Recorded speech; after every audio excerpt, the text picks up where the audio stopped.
السلام علیکم ورحمۃ اللہ وبرکاتہ۔ صاحب علم آفیشیل یوٹیوب چینل پر آپ کا خیر مقدم ہے۔ امید ہے کہ آپ تمام خیریت سے ہوں گے۔ آج چونکہ قربانی کا وقت چل رہا ہے، عید الاضحیٰ کا موقع ہے، تو چند باتیں قربانی کے تعلق سے میں آپ کے سماعتوں کے حوالے کروں گا۔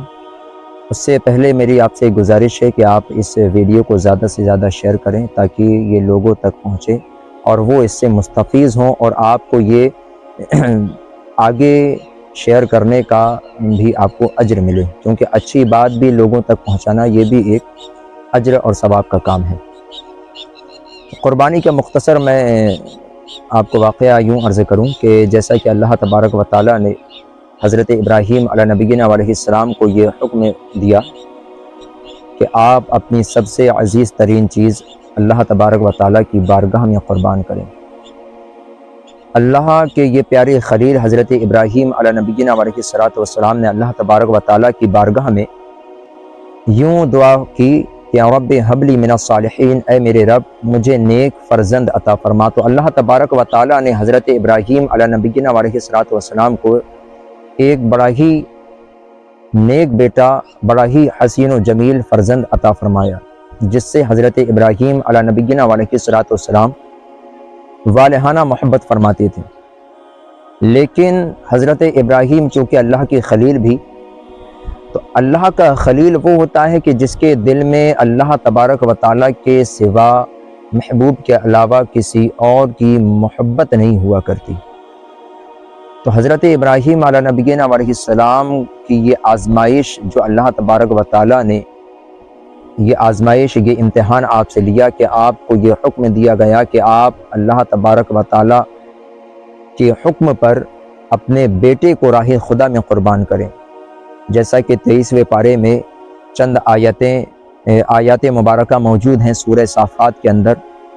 جس میں یہ واقعہ موجود ہے کہ حضرت ابراہیم علیہ نبینا علیہ السلام نے اپنے فرزند سے جب یہ خواب دیکھنے کے بعد کہا کہ اے میرے فرزند، میں نے خواب یوں دیکھا کہ میں تجھے اللہ کے نام پر اللہ کی راہ میں قربان کر رہا ہوں،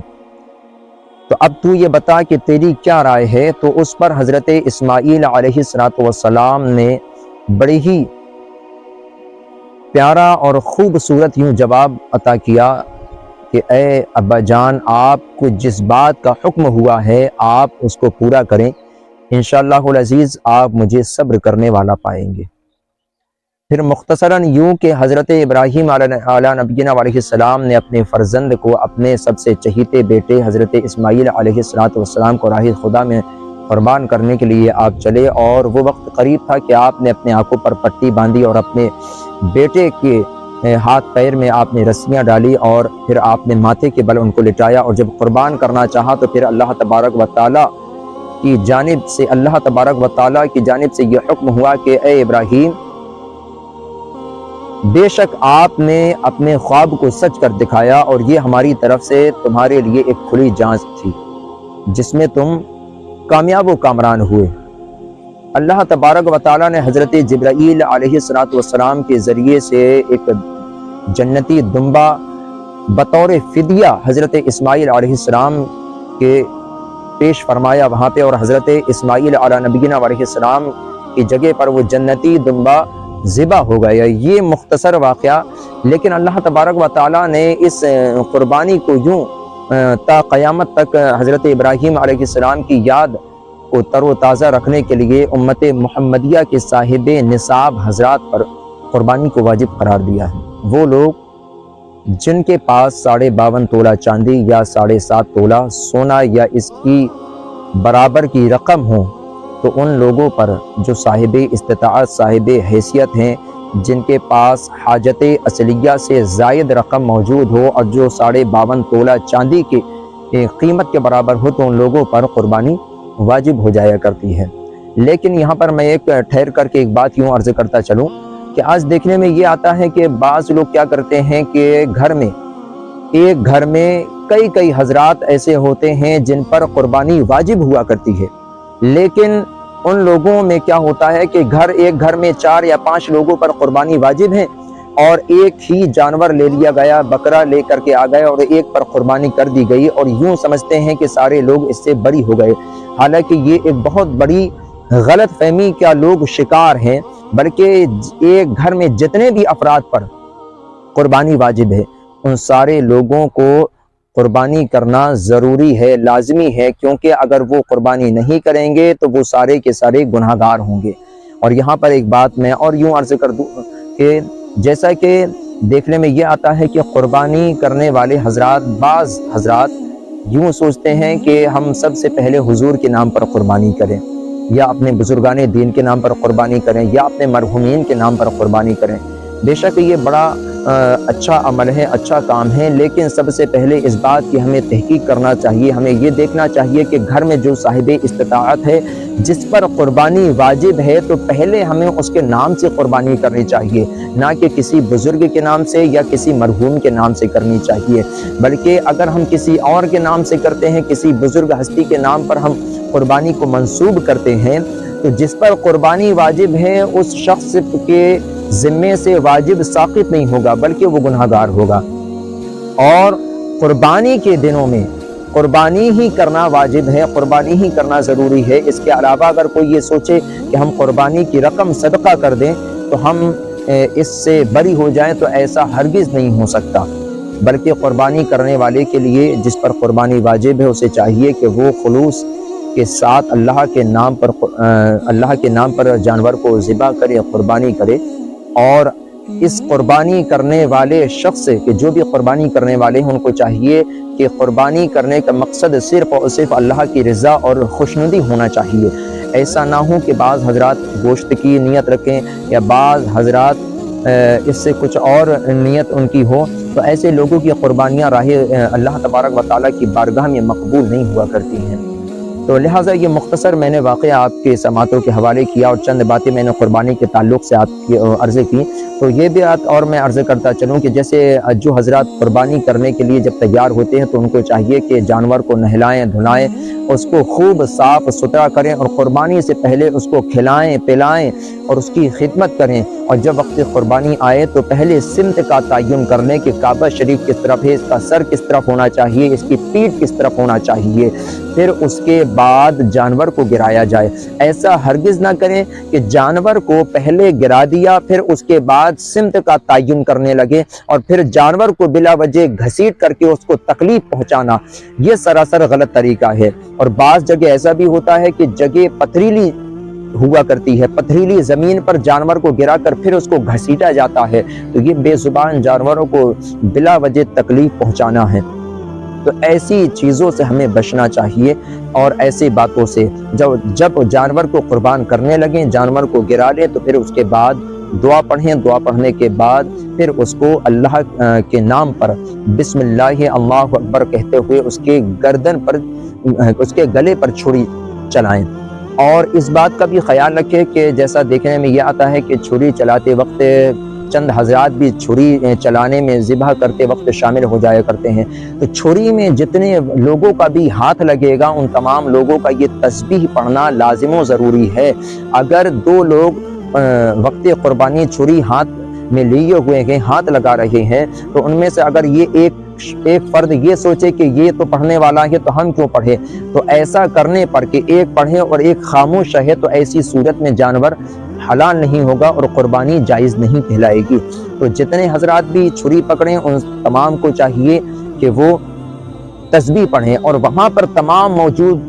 جو بھی حضرات ہیں، وہ ان کی نیت سیر و تفریح کی نہیں ہونا چاہیے، بلکہ ہنسی مذاق کے تعلق سے وہاں پر موجود نہیں ہونا چاہیے کہ ہم دیکھیں گے اور مزہ لیں گے، بلکہ ان کو بھی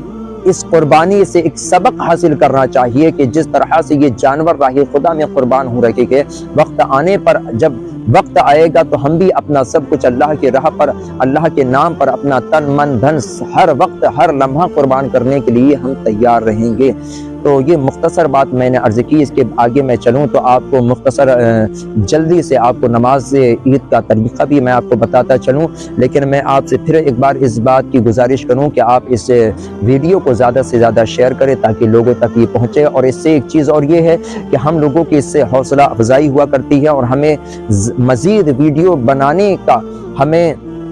حوصلہ ملتا رہتا ہے کہ جب لوگ اس کو زیادہ سے زیادہ دیکھتے ہیں، زیادہ سے زیادہ شیئر کرتے ہیں، تو پھر ہمارا بھی حوصلہ بلند ہوتا ہے اور ہم بھی کوشش میں لگے رہتے ہیں کہ آپ کو نئی نئی ویڈیو آپ تک پہنچائے جائیں، نئے نئے مسائل آپ تک پہنچائے جائیں۔ تو چونکہ یہ قربانی کا موقع ہے تو اس تعلق سے، اس مناسبت سے یہ ویڈیو بنائی گئی۔ تو ایک بات میں عرض کرتا چلوں کہ یہ مختصر آپ یہ طریقہ دیکھیں کہ نماز عید کا طریقہ، کہ جب نماز عید کے لیے کھڑے ہوں تو بہت سارے حضرات اس کی نیت سے ناواقف ہوا کرتے ہیں اور نیت ان سے آتی نہیں ہے، اور کچھ نیت کر لیتے ہیں تو اس کی جو زائد تکبیرات ہیں اس میں ان سے غلطیاں ہو جایا کرتی ہیں۔ تو سب سے پہلی بات تو میں یہ عرض کروں کہ نیت جو ہے وہ دل کے ارادے کو کہا جاتا ہے، لیکن زبان سے کہہ لینا یہ بہتر ہے۔ لیکن اگر زبان سے یہ بات نہیں آتی ہے تو آپ دل میں بھی ارادہ کر کے اپنی نماز کو شروع کر سکتے ہیں۔ تو نیت یوں ہے کہ نیت کی میں نے 2 رکعت نماز عید الضحیٰ کی واجب 6 زائد تکبیروں کے ساتھ واسطے اللہ تبارک و تعالیٰ کے، منہ میرا کعبہ شریف کی طرف، پیچھے اس امام کے اللہ اکبر اللہ اکبر کہتے ہوئے اپنے ہاتھوں کو ناف کے نیچے باندھ لینا ہے، اور باندھنے کے بعد پھر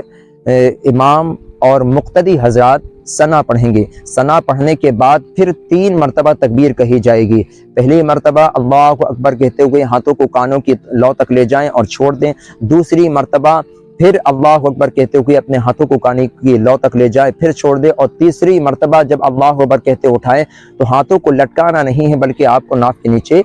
باندھ لینا ہے۔ پھر اس کے بعد قرات کی جائے گی۔ قرات کرنے کے بعد الحمد شریف اور اس کے بعد کی سورت پڑھی جائے گی۔ یہ قرات ہونے کے بعد پھر حسب معمول رکوع سجود کیا جائے گا، تو یہ پہلی رکعت کمپلیٹ ہو گئی۔ پھر اس کے بعد جب امام صاحب دوسری رکعت کے لیے کھڑے ہوں گے تو دوسری رکعت میں پہلے قرات کی جائے گی، الحمد شریف پڑھی جائے گی، پھر اس کے بعد والی سورت پڑھی جائے گی۔ اس کے بعد پھر جو تکبیر کہی جائے گی تو یہ رکوع میں جانے والی تکبیر نہیں کہلائے گی بلکہ یہ زائد تکبیرات میں سے ایک تکبیر ہوگی۔ تو اس میں اللہ اکبر جب امام صاحب کہیں گے تو اپنے ہاتھوں کو کانوں کی لو تک اٹھانا ہے، لٹکا دینا ہے۔ پھر دوسری مرتبہ امام صاحب کہیں گے تو اپنے ہاتھوں کو کانوں کی لو تک اٹھانا ہے، لٹکا دینا۔ تیسری مرتبہ پھر اٹھانا ہے اور پھر ہاتھوں کو لٹکا دینا ہے۔ اور چوتھی جو تکبیر دوسری رکعت میں جب یہ کہی جائے گی تو بغیر ہاتھ اٹھائے رکوع میں چلے جانا ہے، اور پھر رکوع کے بعد سجود کرنے کے بعد اپنی نماز کو حسب دستور مکمل کریں۔ پھر اس کے بعد خطبہ ہوگا اور دعا ہوگی، اور اس میں دعا کریں کہ اللہ تبارک و تعالیٰ تمام مومنین کی قربانیوں کو اپنی بارگاہ میں مقبول فرمائیں، اور وہ حضرات جو اس سال محروم رہ گئے اللہ تعالیٰ ان کو بھی آئندہ آنے والے سال میں اتنی ان کی استطاعت انہیں بخشے کہ وہ بھی اللہ کے نام پر جانوروں کو قربان کرنے والے بن جائے۔ اللہ تعالیٰ سے دعا ہے کہ اللہ تعالیٰ ہمیں اور آپ کو اس کار خیر میں زیادہ سے زیادہ شرکت کی توفیق عطا فرمائے، اور میرے کہنے میں، بیان کرنے میں اگر کسی بھی قسم کی غلطی جانے انجانے میں ہوتی ہے تو اللہ اسے معاف فرمائے۔ استغفر اللہ الذی لا الہ الا هو الحی القیوم واتوب الیہ۔ السلام علیکم ورحمۃ اللہ وبرکاتہ۔